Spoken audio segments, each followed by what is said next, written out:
We're very excited to welcome our guest this week, Erling Wu-Bower from Nico Osteria in Chicago's We Gold haven't cooked Coast. together in a long time. No, not since Thanksgiving 10 years ago, 10 years probably. ago, I think it was. This is going to be interesting. Okay, so Erling, Swiss Chard. Yes. How do you feel about that ingredient? I love Swiss Chard. Yeah? I think it's, it fulfills so many different forms for me. It's a great kind of vegetable filler in dishes. It provides a quick vegetal hit. You don't have to braise it for too long like you do kale or collard greens. Mm-hmm. You can even treat it raw if you want to, but it's just, especially for the home cook, very quick, very easy to make taste good. Doesn't need I think so, too. And I'm glad you said easy, because that's kind of the premise here. 15 minutes, you get 5 extra ingredients to make a simple kind of a weeknight meal for our viewers and listeners, okay? You ready? Yeah. So we're set the clock at 15 minutes and begin now. Okay. All right. So what's your plan here, guys? You're grabbing some Swiss Chard. I'm obviously, starting first. with Swiss Chard because I'm making tacos. Okay, I'm Okay. making Swiss Chard and black bean tacos. That sounds good. With a secret ingredient that I think you've seen me use before. Yes, I think I have seen it here in a it can. is. There it is. It is. The Chipotle's and adobo. Chipotle's and adobo. All right, and- so I'm just going to cut this up, the Swiss Chard up. I'm not pulling the rib out of the middle because I like the texture that it adds to the finished dish, and then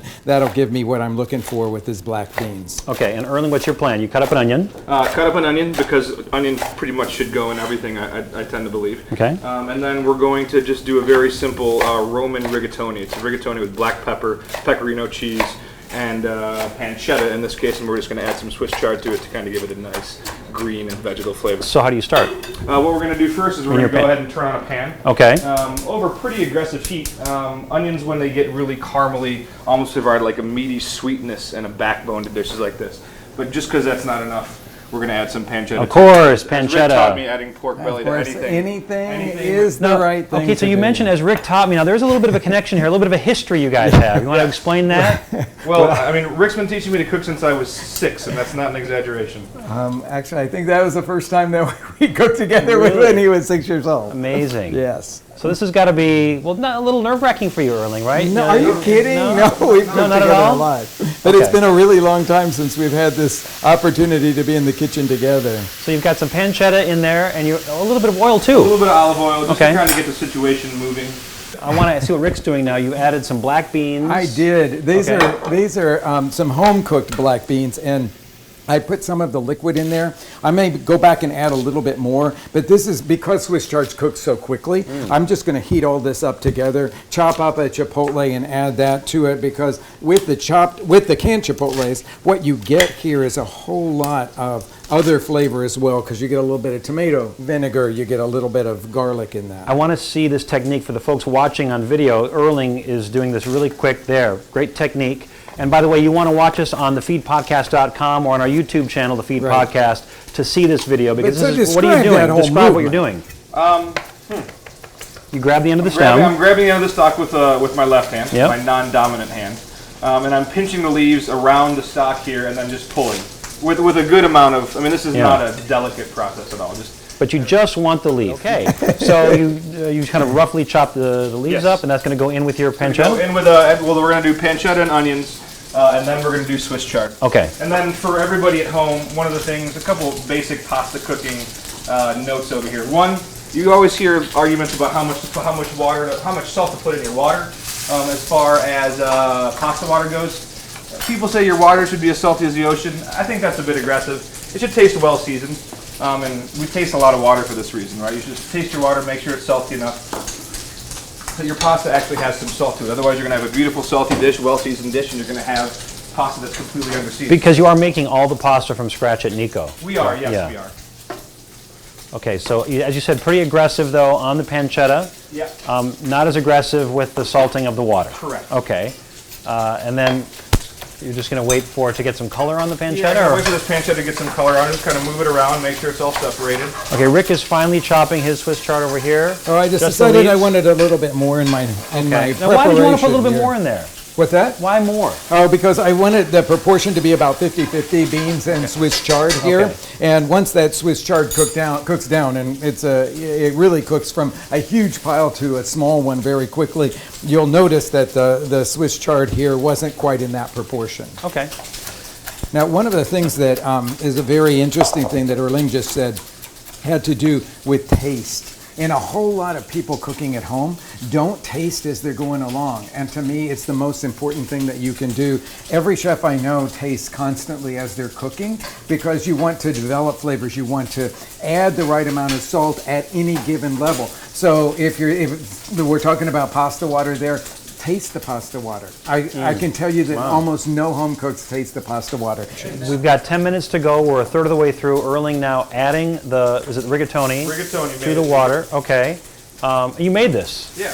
Of course. I didn't personally. Somebody in your kitchen did. Our wonderful pasta. Your pasta, yeah. So now I'm just going to take, so we have beautiful flavor stuck to the bottom of this pan from the pancetta. We're going to actually cool down the pan with the onions, but also start to cook the onions by putting them in the pan along with the pancetta. So onions and bacon, one of the great combinations on it. But again, and Rick, you want to keep cooking over here until you just really wilted the leaves? Or? Yeah, wilted the leaves, and now I'm just going to take the back of a large implement here. It's really just a wooden spatula, and start to mash some of these beans into this mixture so that they will thicken it. Okay. Because what I'm trying to make here is taco filling, an all vegetable taco filling, and you want it to have some consistency to it. You don't want to have watery bean cooking liquid coming off of it.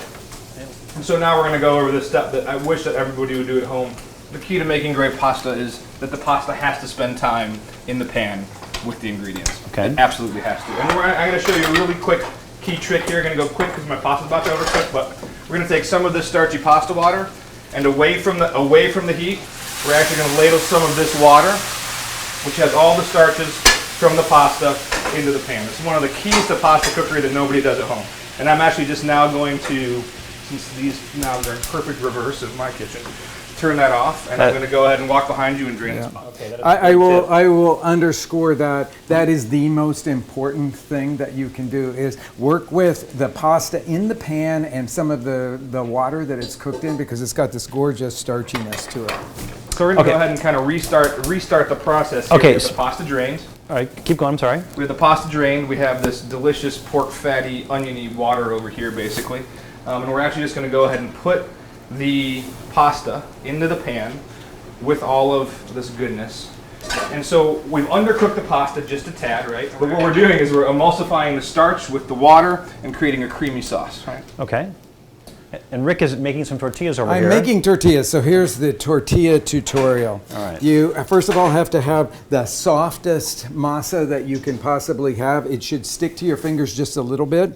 Most of the problems that people run into when they are making tortillas at home is that their dough is way too dry. Or dry? Way too dry. Too dry, okay. Okay, so once you've got that ball of dough and it's almost sticky to your hands, you put it into the tortilla press between two pieces of plastic. This is just like a freezer bag that's been cut open, and then press it down, and then it's a gentle press. Lots of people think it's a huge amount of pressure, but it's a very gentle press.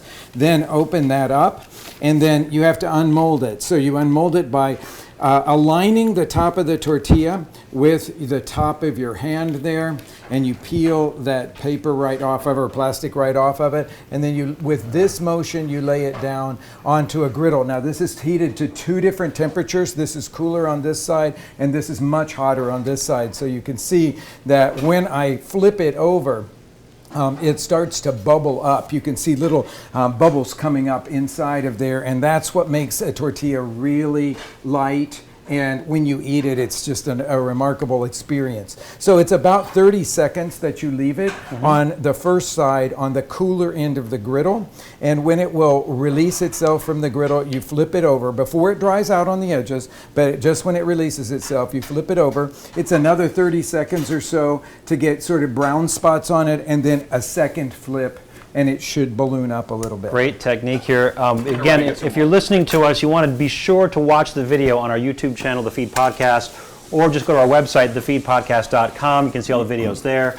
Really good tips and tools on today's segment. So, Erling, you said you did add the Swiss chard. You missed that. Chard. Okay. Actually, I was a little bit short on water, so I'm going to add a little bit more water. Okay. Again, I pulled the pasta out of the water before it was completely done, so it was still significantly al dente when it was done, because we want the pasta to spend time in the pan with the sauce absorbing, sponging up all the flavor, but we also want it to finish cooking. And did you keep the heat semi-aggressive over there as you did at the beginning? For sure. Okay. As you can see, this huge bunch of chard is now started to, as Rick was explaining before, all the water's coming out of the chard, so it's kind of letting out and becoming nice and wilted. And We've got about 2 minutes left. So do you think we can get the things plated in 2 minutes? It looks like you're almost done. I'm ready to go. Okay, all right. We're going to do here really quick. Another one of the things people don't know about pasta, cheese goes in, right? Not just on top. So we're going to take what you might think is a nutso amount of cheese, throw it over the top of the pasta, and it's going to kind of melt in with all these noodles. And that's pecorino? That is pecorino romano. Okay. Stuff that makes your tongue hurt. It's so salty. A little bit of butter here, because why not? I've added no salt too, because we're dealing with a lot of salty things, right? We're dealing with pancetta, we're dealing with pecorino. Right. But you're tasting along the way anyway, so you would know. Right, exactly. Okay, a little bit of lemon. A little bit of lemon, just for some acid. All right. And Rick is now plating his black bean Swiss chard mixture into his homemade tortillas. Boy, both guys bringing their A games today, making the homemade tortillas, bringing his homemade pasta. We've got about a minute to go. And then I've got a little bit of goat cheese here that I'm going to just dollop over the top of this because I think it's delicious with chipotle black beans and that's going to melt just a little bit because your mixture it's going to is warm. soften, Yeah, but it's not going to really melt. And now, Erling, what are you doing? Romans love black pepper. They use it as an ingredient, not just as a flavoring tool. Okay. Tons of black pepper.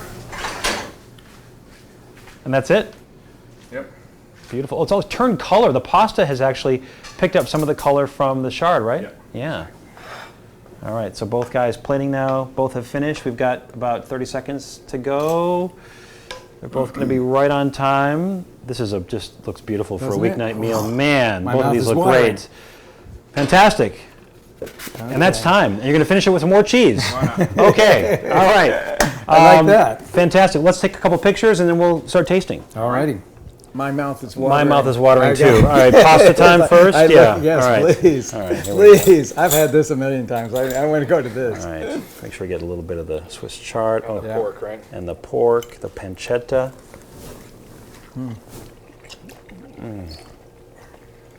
It's not too much cheese. It's not too much No, cheese. it's not. It looks like we've never eaten before. The way we're. I know, 'cause we're so hungry. Yes, yes. This is so achievable at home. It really Oh, for is. sure. This just You made it look so easy. I mean, It you is. really did. It is really No, it's easy. an easy thing. Yeah, it is. Okay, so for those people listening that maybe can't lay their hands on good pancetta, you could make this with bacon, right? easily. Yeah. And if fresh pasta is also not obligatory, you could buy the Cecco, Yeah. the Cecco rigatoni, or whatever pasta you like, whatever shape you like. It's that technique of what you did, how you boiled it, the amount of salt that you got in the water, and then the way that you finished it in the pan that makes all the difference. Right. It's This is beautiful. not a lie.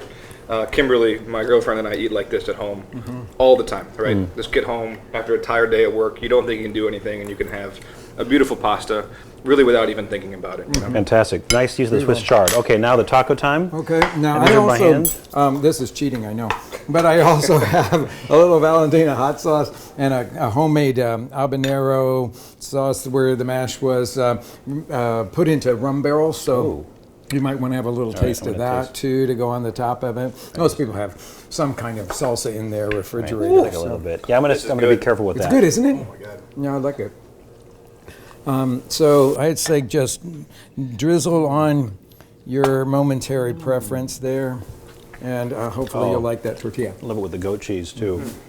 Yeah, the tortilla is pretty nice, but really outstanding. I mean, clearly, you've done this before. I have, yes. I've made a lot of tortillas in my life, just like you've cooked a lot of pasta in your life. I get what you were saying though about the 50-50. You want to make sure you had enough ratio of the Right. Swiss chard and not too many beans. Not too many beans, so that it really does come off as a Swiss chard dish. Yeah. Because I love that. All over the southern part of Mexico, they make this beans and greens dish, and different kinds of greens depending on where you are there, but always with black beans, and I just love it. Delicious. And also, how important it was that you mashed up all those beans. Yeah, So you didn't the end up with texture. a flood of bean juice on the plate. It's the perfect Right. consistency. It's not falling out of the tacos. Just Yeah, it holds it like there's not leaking everywhere. Yeah, executed as fantastic. if it's been done a few times. Yes. Yeah, yeah. All right, so both recipes on our website, thefeedpodcast.com. Also the video on our YouTube channel, The Feed Podcast. Erling Wu-Bower, Nico Osteria. Go see him in Chicago when you're in town. Thank you for Erling, spending thank you this so time much. in the Thank you for kitchen. having me. Really This appreciate is it. so much Thank fun. you.